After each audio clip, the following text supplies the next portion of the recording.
Comment être performant au quotidien et donc développer ta productivité? Voici le sujet du jour.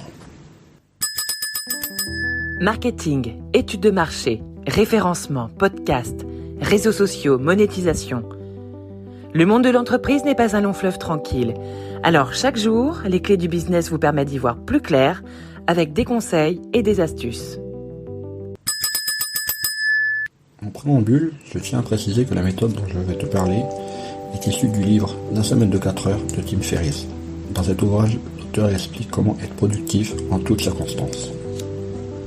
Pour cela, Tim Ferriss propose un schéma de productivité qui se décompose en plusieurs éléments.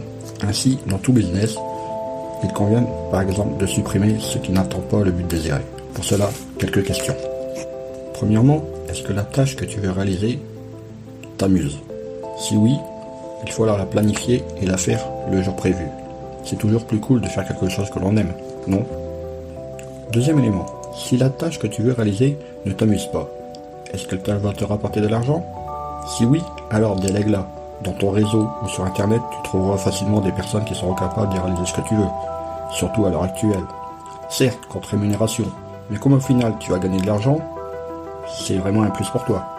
Si ce n'est pas possible de déléguer, ce qui est plutôt rare de nos jours, il faut le faire, rapidement, comme ça tu t'enlèves un poids. Si ta tâche ne te rapporte pas d'argent, mais qu'elle est obligatoire, il faut la déléguer.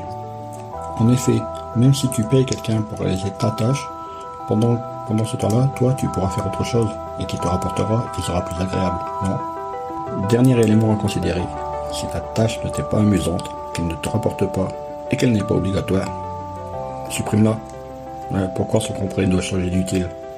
En résumé donc, cette méthode se résume à 1. Suppression, 2. Simplification, 3. Délégation, 4. Automatisation. Avec cette méthode, tu vas vite utiliser la loi de Pareto en consacrant 80% de ton temps, 20% des tâches les plus productives. Allez, au boulot. Hey, avant de partir, j'ai une petite faveur à te demander. Est-ce que tu pourrais donner une note et laisser un commentaire sur ta plateforme d'écoute préférée? Cela permettrait aux clés du business d'avoir une meilleure visibilité et d'être accessible au plus grand nombre. Je te remercie. Allez, cette fois c'est vraiment fini.